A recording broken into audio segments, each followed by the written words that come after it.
Hello, my good friends. How are you today? May God bless you all. I will not introduce anything. You guys watch the video and feel it. Then let's evaluate together. The rain came down in sheets, hammering against the floor-to-ceiling windows of Ethan Hayes' penthouse in downtown Seattle. The city skyline blurred into streaks of gray and gold as the storm rolled in from Puget Sound. The kind of weather that made you want to curl up with a coffee and forget the world. But inside the sleek modern apartment, polished hardwood floors, stainless steel kitchen, and a view worth $1 million, there was no calm, only chaos. Ethan stood in the middle of the living room, his phone pressed to his ear, his usually crisp white dress shirt wrinkled and untucked. His dark hair, always combed back for boardroom meetings, stuck out in wild tufts from running his hands through it. "Clara, tell me you've seen Ava," he barked, pacing past the leather sectional where his 6-year-old daughter usually sprawled with her crayons. "She's not here. She's gone." Clara Nguyen, his assistant of 10 years, sounded flustered on the other end. "I thought she was with you, Ethan. I mean, didn't you send Sarah packing last week? I figured Ava was with you at home." Ethan froze, his grip tightening on the phone. Sarah.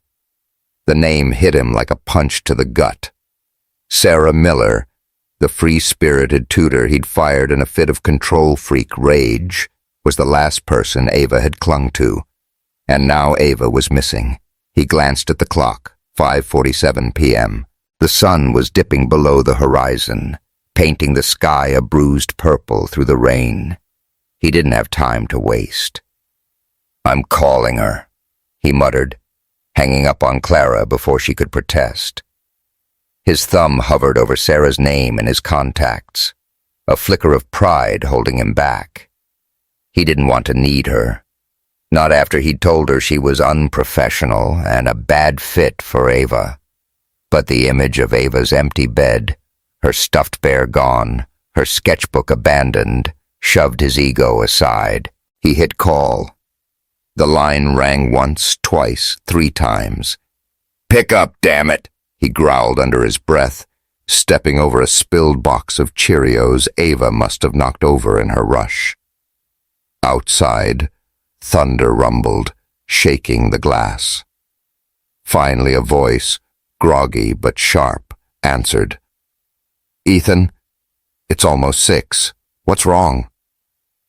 Sarah's tone was guarded, like she had already built a wall since their last fight. He swallowed hard, the words sticking in his throat. "Ava's gone.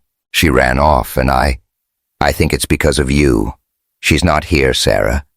I need you to help me find her." Silence stretched on the other end, thick and heavy. Then a rustle, sheets shifting, keys jangling. "Where do you think she went?" Sarah asked, all business now. Ethan's eyes darted to the window, the rain blurring Volunteer Park in the distance. "The park. She loved it there with you. I'm heading out now." "I'll meet you there," Sarah said, and the line went dead.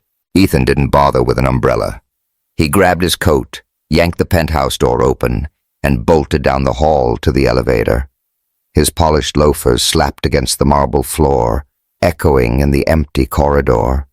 The ride down 30 floors felt like an eternity, his mind racing. How did I let this happen? Ava had been quiet since Sarah left, too quiet. But he'd buried himself in work, dodging her sad eyes. He'd thought she'd get over it. He'd been wrong. The rain soaked him the second he stepped outside, plastering his shirt to his chest as he sprinted the 3 blocks to Volunteer Park.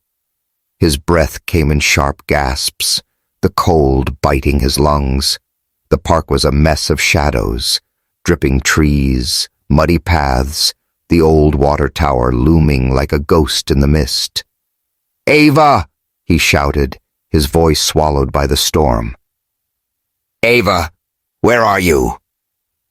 A flash of movement caught his eye near a massive oak tree, its branches sagging under the weight of the rain.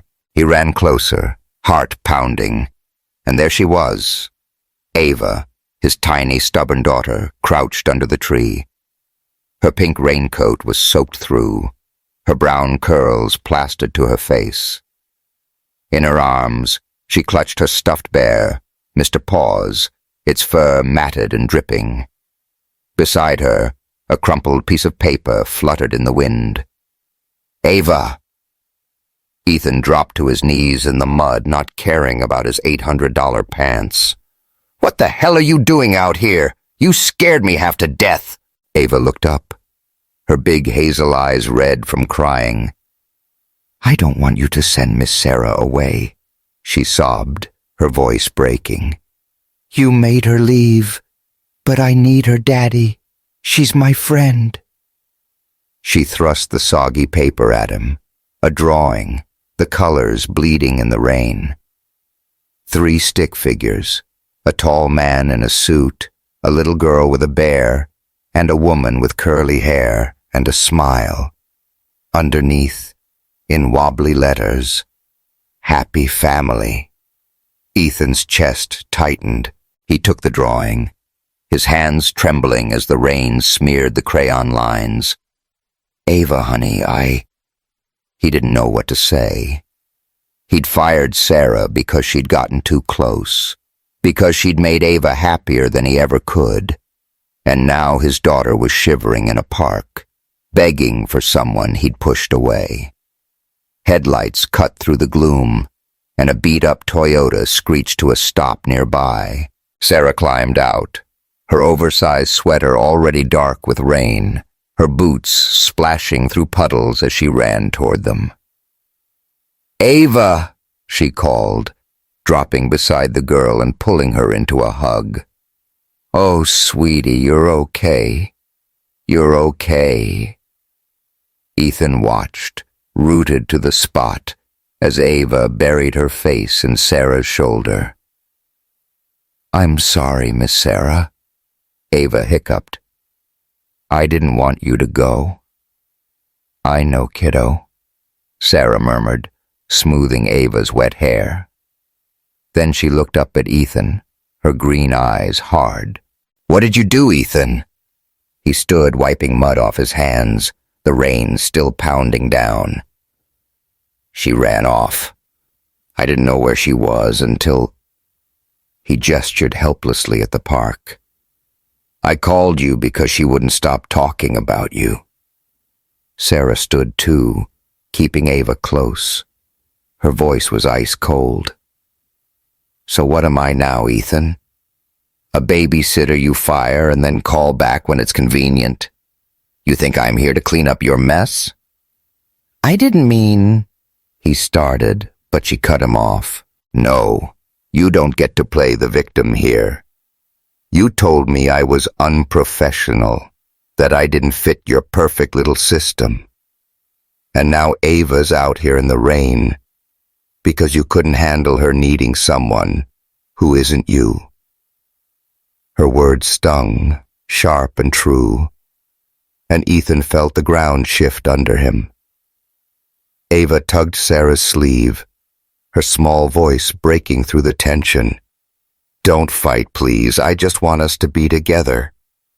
Sarah softened, kneeling back down to Ava's level. "We're not fighting, sweetie. Your dad and I are just figuring things out." She shot Ethan a look, one that said this wasn't over. Ethan ran a hand over his face, rain dripping from his chin. "I screwed up, okay? I thought I was protecting her. I didn't want her getting attached to someone who might leave." Sarah's eyes narrowed. "And you think firing me fixed that? You don't protect her by shutting people out, Ethan.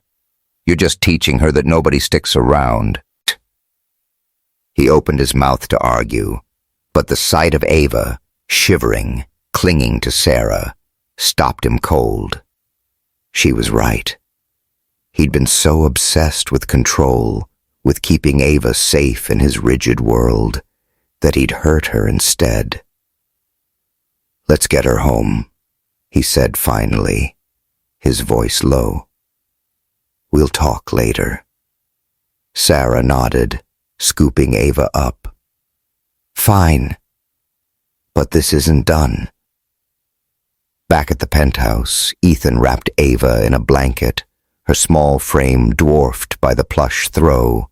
Sarah stood by the window, arms crossed, staring out at the storm. The drawing lay on the coffee table, its edges curling as it dried. Ethan glanced at it, then at his daughter, then at Sarah. He'd built his life on plans and certainty, but tonight, all of that felt like it was slipping through his fingers. "Hey," he said quietly, stepping closer to Sarah. "Thanks for coming." She didn't turn around. "I came for Ava, not you." "I know," he said, and for once, he didn't argue. He just stood there, the rain drumming a steady beat against the glass, wondering how he'd let it all fall apart. If you're hooked on Ethan and Ava's story, don't miss what's next. Hit that subscribe button and drop a comment. What would you do if you were Sarah right now? Let's talk about it. The rain had stopped by morning, leaving Seattle draped in a damp gray haze. Inside Ethan Hayes's penthouse, the air smelled of coffee and regret. Ethan leaned against the kitchen counter, staring at the espresso machine as it hissed and sputtered. He hadn't slept. How could he? Ava's tear-streaked face from last night kept replaying in his mind, along with Sarah's sharp words. "You're teaching her that nobody sticks around." He rubbed his eyes, the weight of it all settling into his bones. It hadn't always been like this. 3 months ago, life was predictable. Ethan was the CEO of Horizon Tech, a rising star in Seattle's startup scene, and Ava was his quiet, obedient shadow. Then Sarah Miller walked through his door, and everything went sideways. He remembered that first day like it was yesterday. The late August sun had spilled through the penthouse windows, casting long shadows across the hardwood. Ethan sat at his desk signing off on a merger deal when Clara buzzed the intercom. "Your new tutor's here," she'd said, her voice clipped with her usual efficiency. Ethan had barely looked up. "Send her in. And Clara, make sure she knows the drill. Structured lessons, no nonsense." The door swung open, and instead of the stern, suit-clad educator he'd expected, in walked Sarah, wild curls spilling over an oversized sweater, a pair of scuffed Converse on her feet. She looked like she'd just rolled out of a Capitol Hill coffee shop, not someone qualified to teach his daughter. "Hey, I'm Sarah Miller," she'd said, flashing a grin that felt too bright for the room. "Nice place. You must really like gray." Ethan's pen paused mid-signature. "You're the tutor?" he asked, his tone flat. "Last I checked," she replied, dropping her bag on the floor with a thud. "Where's Ava?" He'd stood, crossing his arms. "Clara vetted you, I assume." Sarah shrugged. "She called," I answered. "I've got a degree in education and a knack for kids. That enough for you?" It wasn't, but Ethan didn't have time to argue. He'd waved her off to Ava's room, figuring Clara's slip-up could be fixed later. That was his first mistake. Weeks later, Ethan realized Sarah wasn't just a slip-up. She was a tornado. He'd installed a nanny cam in Ava's study room, a sleek space with a whiteboard and neatly stacked textbooks. What he saw on the footage one evening made his jaw drop. No multiplication tables or spelling drills. Instead, Sarah sat cross-legged on the floor, surrounded by construction paper and glitter glue, while Ava giggled and cut out star shapes. "See, Ava," Sarah was saying. "The letter S is like a snake, curvy and sneaky. Draw it with me." Ethan stormed into the room, his tie loose from a long day at the office. "What the hell is this?" he snapped, gesturing at the mess. "I hired you to teach, not to throw an arts and crafts party." Sarah didn't flinch. She stood, brushing glitter off her jeans, and met his glare head-on. "Ava's learning. She just spelled star and snake without a textbook. You ever ask her what she likes, Ethan, or do you just assume she's a mini you?" Ava piped up, holding up a glittery star. "Look, Daddy, Miss Sarah says I'm smart." Ethan's anger faltered. He looked at Ava's beaming face, then back at Sarah. "I gave you a curriculum," he said, his voice tight. "Stick to it. No improvising." Sarah smirked, a spark in her green eyes. "Sure thing, boss. But kids aren't robots. They learn when they're happy. You might want to try it sometime." He'd walked out, fuming, but her words stuck with him. That night, as he scrolled through emails, he caught himself glancing at an old photo on his desk. Ava at 3, laughing as he painted her face with watercolors. When had he stopped doing that? When had he decided structure was all she needed? The cracks in Ethan's armor widened over the next few weeks, but not without a fight. One Saturday, his old college buddy Mike Dawson dropped by unannounced. Mike was everything Ethan used to be, free-spirited, unshaven, a painter who lived in a cluttered Belltown loft. He sprawled on the sectional, sipping a beer, while Ethan stood stiffly by the window. "Caught Ava's new tutor in action yesterday," Mike said, grinning. "She's got her counting pebbles in the park.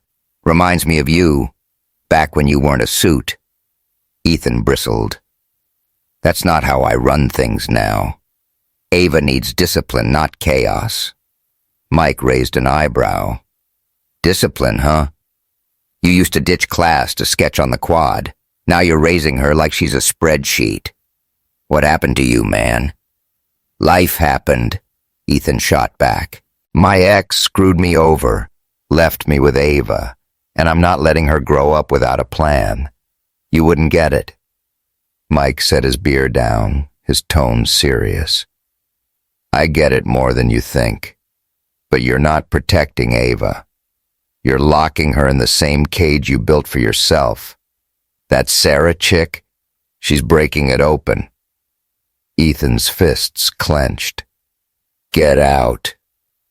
Mike shrugged, grabbing his jacket. "Fine, but don't say I didn't warn you." The door slammed, and Ethan stood there, Mike's words echoing in his head. He wanted to dismiss them, but then he saw Ava through the glass wall of her study room, humming as she drew with Sarah.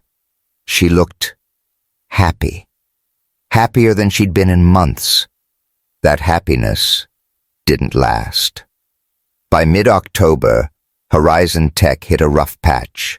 A rival company leaked rumors of a data breach, and Ethan's days blurred into late nights at the office, fielding calls from panicked investors. He barely saw Ava, leaving her with Clara or the nanny cam's cold lens.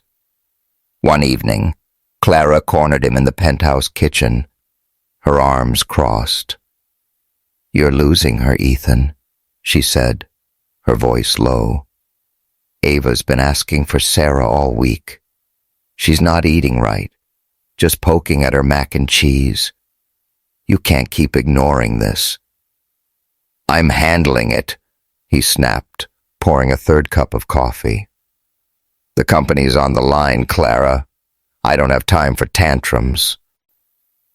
"It's not a tantrum," Clara said, softer now. "She's 6, and she's lonely. You fired the one person who got through to her. Fix it, or you'll regret it." Ethan stared at her, then at the coffee mug trembling in his hand. He didn't want to hear it. Not from Clara, not from Mike, not from anyone. But when he walked into Ava's room that night, he stopped short. She sat on the floor, her sketchbook open to a half-finished drawing of Sarah. Curly hair, a big smile, and no Ethan in sight. She didn't look up. "Hey, kiddo," he said, forcing a smile. "What's that?" Ava's pencil paused. "Miss Sarah," she mumbled. "I miss her." Ethan's throat tightened. "You've got me, Ava. Isn't that enough?" She didn't answer, just kept shading Sarah's hair. The silence cut deeper than any words could.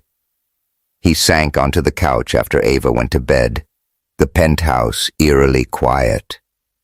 The city lights glittered through the windows, but they felt cold, distant. He picked up her sketchbook, flipping through pages of stars, snakes, and Sarah's face. Clara was right. Mike was right. He was losing her, not to Sarah, but to his own stubbornness. But calling Sarah back? That meant admitting he'd been wrong, and Ethan Hayes didn't do wrong. Not on purpose. His phone buzzed. A text from an investor demanding a meeting. He tossed it aside, staring at Ava's drawing. For the first time in years, he didn't know what to do next. Ethan's world is crumbling. Will he fight for Ava or let his pride win? Don't miss the next twist. Subscribe now and tell us in the comments. Should Ethan call Sarah back, or is it too late? We're dying to hear your thoughts. The Seattle night was thick with silence, the kind that pressed against the penthouse windows and made every creak of the floorboards feel louder. Ethan Hayes lay on his king-size bed, staring at the ceiling, the glow of his phone casting harsh shadows across his face. It was 2:14 a.m., and sleep wouldn't come. Not with the Horizon Tech mess hanging over him. Not with Ava's quiet resentment lingering in the air. He'd spent the day dodging calls from investors and the evening avoiding her sketchbook-strewn room. Work was his shield, but tonight it wasn't enough. A faint sound broke the stillness, a whimper, soft and fragile, drifting from down the hall. Ethan's eyes snapped open. Then came a weak cough, barely audible over the hum of the heater. He was out of bed in seconds, his bare feet hitting the cold hardwood as he bolted toward Ava's room, dread clawing at his chest. He pushed the door open and froze. Ava lay curled under her quilt, her small body trembling, her cheeks flushed a feverish red. Sweat plastered her curls to her forehead, and her breathing came in shallow rasps. "Daddy," she mumbled, her voice delirious. "Miss Sarah. I want Miss Sarah." Ethan's heart seized. He knelt beside her bed, brushing a shaky hand across her forehead, burning hot. "Ava, it's me. It's Daddy. You're okay, sweetheart." But she didn't hear him, her lashes fluttering as she whispered Sarah's name again. Panic surged through him. He grabbed a glass of water from her nightstand, but his hands fumbled, spilling half of it across the quilt. "Damn it," he muttered, reaching for the thermometer next. It slipped from his grip, clattering to the floor and rolling under the bed. He didn't know what to do. Ethan Hayes, the man who could close a $1 million deal without blinking, was useless in front of his sick daughter. Ava whimpered again, her voice breaking. "Miss Sarah." Ethan's resolve cracked. He snatched his phone from his pocket, scrolled to Sarah's name, and hit call. Pride be damned. He needed her. The ringing dragged on, each second an eternity. Finally, a groggy voice answered. "Ethan? It's 2 a.m. What's going on?" He took a ragged breath. "Ava's sick. She's got a fever and she keeps calling for you. I don't know what to do, Sarah. Please." A pause, then the sound of movement. Sheets rustling. A lamp clicking on. "I'm coming," she said. No hesitation, no questions. The line went dead. 15 minutes later, the penthouse door buzzed. Ethan yanked it open, still in his rumpled t-shirt and sweatpants, to find Sarah standing there, hair tousled, wearing an old UW hoodie and sneakers, a tote bag slung over her shoulder. She didn't spare him a glance, brushing past him straight to Ava's room. "Where is she?" He pointed, trailing behind as she dropped to her knees beside Ava's bed. Sarah's hands moved with quiet confidence, pressing gently against Ava's forehead, then pulling a damp cloth from her bag. "Hey, kiddo," she whispered, wiping Ava's face. "It's me. I'm here." Ava's eyes fluttered open, a faint smile breaking through her fevered haze. "Miss Sarah, you came." "Wouldn't miss it for the world," Sarah said, her voice soft as she dipped the cloth in a bowl of cool water Ethan hadn't even thought to grab. She started humming, a lullaby, low and soothing. One Ethan didn't recognize, but Ava clearly did. Within minutes, Ava's breathing slowed, her tiny frame relaxing under Sarah's touch. Ethan stood in the corner, arms crossed, watching like an outsider in his own home. Sarah didn't scold Ava for tossing in her sleep, didn't force her to sit up. She just held her hand, patient and steady, like she'd done this 100 times. Ethan's throat tightened. He'd never been that gentle. Not since his ex Lauren walked out 5 years ago, leaving him to figure out fatherhood alone. When Ava finally drifted off, Sarah stood, brushing her hands on her jeans. She turned to Ethan, her expression unreadable. "She'll be okay. Just keep her cool and call a doctor if it spikes again." "Thanks," he said, his voice rough. "I didn't know who else to call." Sarah nodded, but then she tilted her head, studying him. "You know, I've seen you before. Not just here." He frowned. "What are you talking about?" 10 years ago, she said, her voice steady. "At an art show downtown, Pioneer Square. You were there with a canvas, laughing with some girl. I was a college kid, sketching in the corner. You smiled at me once. I never forgot it." Ethan blinked, a memory flickering to life. Bright paint, Lauren's laugh, a curly-haired girl with a sketch pad. "That was you?" "Yeah," Sarah said, a sad smile tugging at her lips. "You were different then, alive." "What happened to that guy, Ethan?" He stared at her, the past crashing into the present. "He got burned," he said finally. "Lauren cheated, left me with Ava. I had to grow up." Sarah's eyes softened, but before she could reply, A sharp knock echoed through the penthouse.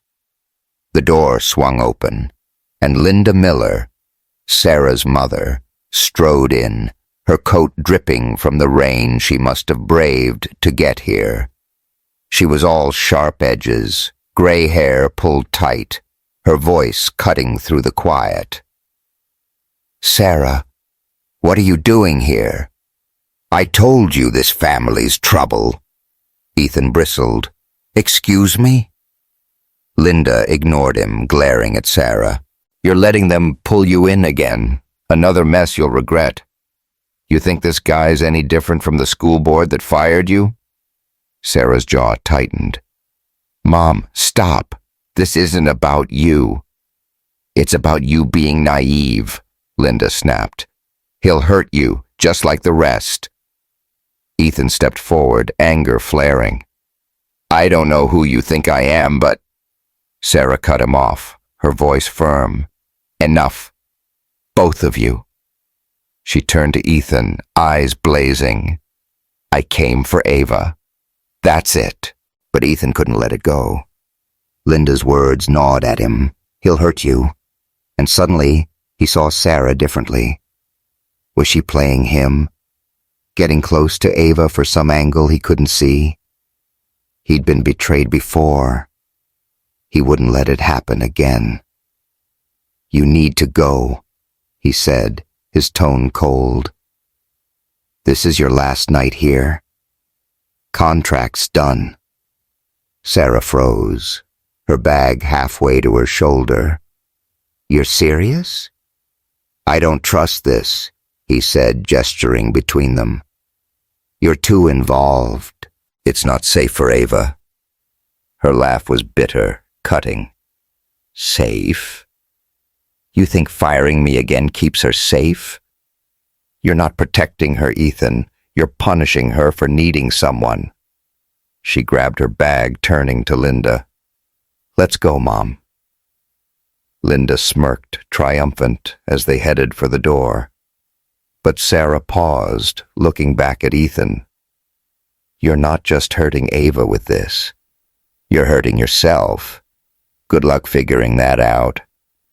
The door clicked shut, and the penthouse fell silent again. Ethan sank onto Ava's bed, staring at the damp cloth Sarah had left behind. He'd won, hadn't he? He'd taken control, cut the risk. So why did it feel like he'd lost everything? Morning light crept through Ava's curtains, weak and gray. She stirred, blinking up at Ethan with bleary eyes. "Daddy, where's Miss Sarah?" He forced a smile, his chest aching. "She had to go, kiddo. It's just us now." Ava's lip trembled. "But I want her here." "Why'd you make her leave?" "I didn't," he started, then stopped. He didn't have an answer, not one she'd understand, not one that made sense, even to him. Ava rolled over, clutching Mr. Paws, and Ethan sat there, the weight of her silence crushing him. He'd fixed nothing. He'd only broken more. Sarah's gone again, and Ethan's walls are higher than ever. What's next for Ava? Don't miss the final chapter. Hit subscribe and drop a comment. Was Ethan right to push Sarah away, or is he digging his own grave? Let's hear your take. A week crawled by, and the penthouse felt like a tomb. The Seattle rain had softened to a drizzle, tapping against the windows like a faint heartbeat. But inside, the silence was deafening. Ethan Hayes moved through his days on autopilot. Board meetings, coffee, emails, anything to drown out the emptiness. Ava wasn't the same. She didn't chatter about her drawings anymore, didn't beg to go to Volunteer Park. She'd sit on the couch with Mr. Paws, staring out at the gray city, her crayons untouched. Ethan told himself she'd adjust. Kids bounce back, right? But every time he caught her vacant eyes, a knot tightened in his gut. He tried to fill the void. One night, he ordered pizza, her favorite pepperoni with extra cheese, and sat her down at the kitchen island. "Hey, kiddo," he said, forcing cheer into his voice. "How about we watch that cartoon you like? The one with the singing penguins?" Ava poked at her slice, not looking up. "I don't feel like it." Ethan's smile faltered. "Okay, maybe tomorrow then." She nodded, barely, and shuffled back to her room. He stared at the uneaten pizza, the grease congealing on the plate, and felt like he was failing her all over again. The breaking point came on a Thursday. He'd ducked out of the office early. Horizon Tech's crisis was stabilizing, but he couldn't focus, and stopped by Mike Dawson's loft in Belltown. Mike was mid-painting, a messy swirl of blues and yellows on a canvas, his flannel sleeves rolled up. "You look like hell," Mike said, not turning around. "Thanks," Ethan muttered, slumping into a worn armchair. "Ava's a ghost these days. I don't know how to fix it." Mike set his brush down, wiping his hands on a rag. "You miss her too, don't you? The tutor." Ethan's jaw tightened. "This isn't about Sarah." "Bullshit," Mike said, grinning faintly. "You're a mess because she's gone. I saw it at my last visit. She got under your skin. And Ava, she's lost without her." Ethan stared at this painting. A family. Abstract, but unmistakable. Two adults, a kid, a splash of warmth. He thought of Ava's happy family drawing, now tucked in his desk drawer. "I can't trust her," he said, more to himself than Mike. "Not after Lauren." Mike leaned against the wall, arms crossed. "Lauren was a snake. Sarah's not. You're just scared to let anyone in again." Ethan didn't reply, but Mike's words followed him home, gnawing at him.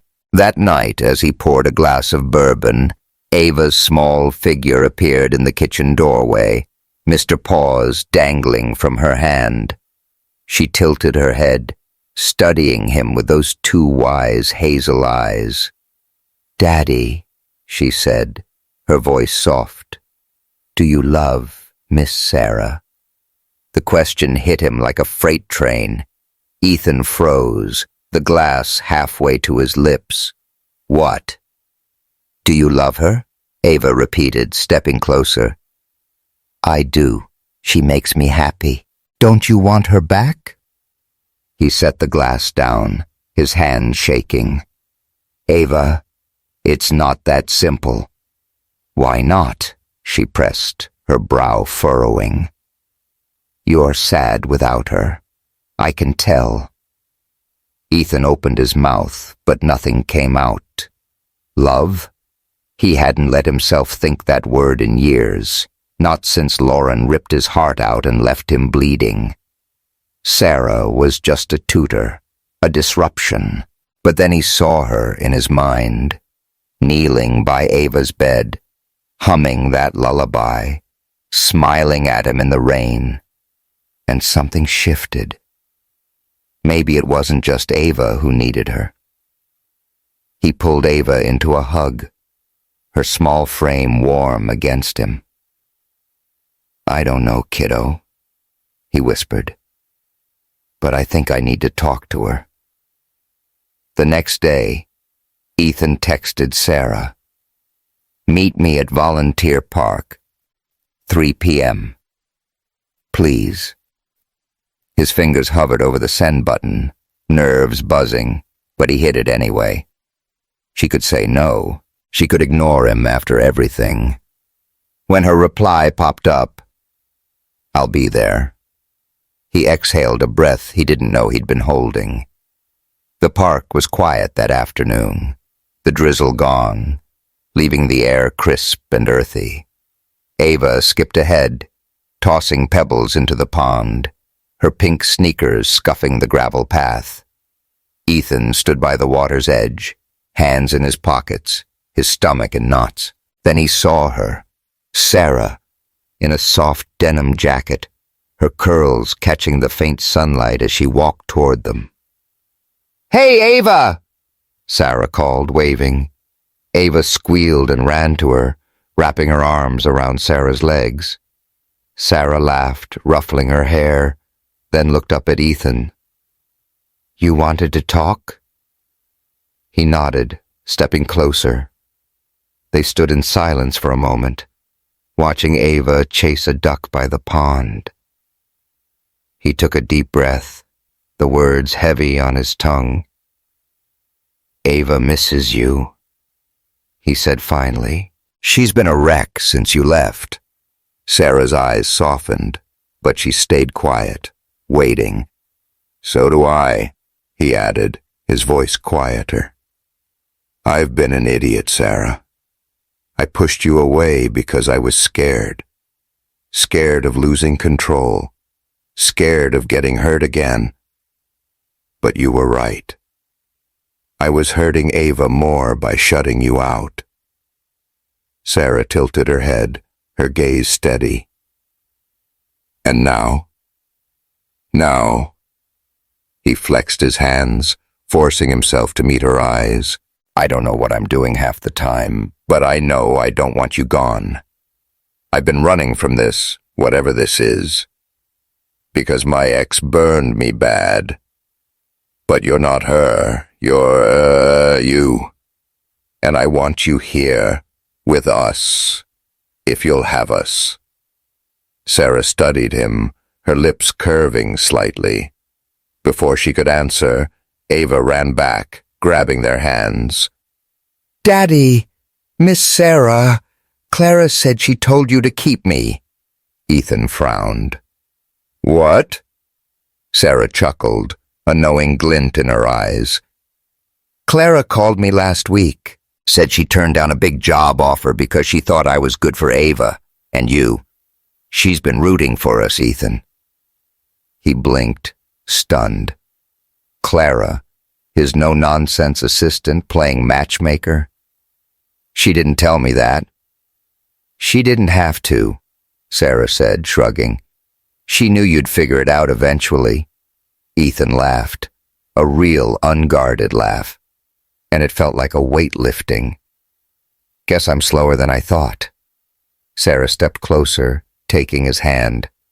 "Not everything needs a plan, Ethan. Sometimes you just let it happen." He looked down at their joined hands, then at Ava, who grinned like she'd won the lottery. "Yeah," he said, his voice steady. "I think I can do that." They sat by the pond as the sun dipped low, painting the sky in hues of orange and pink. Ava giggled, skipping stones, while Ethan and Sarah stayed close, not saying much, just being there. It wasn't a grand declaration, no fireworks or promises, just a quiet moment, a start. Ethan felt the tension in his shoulders ease, the fear he'd carried for years loosening its grip. He didn't have it all figured out, but for once, that was okay. Across the park, Ava waved, her smile brighter than it had been in weeks. "Look, Daddy. Miss Sarah. I made a wish." Ethan squeezed Sarah's hand, a small smile tugging at his lips. Maybe he had too. And that's the end of Ethan and Ava's journey. Did they find their happy ending? Subscribe now, hit that bell, and let us know in the comments. What did you learn from their story? We'd love to hear your thoughts.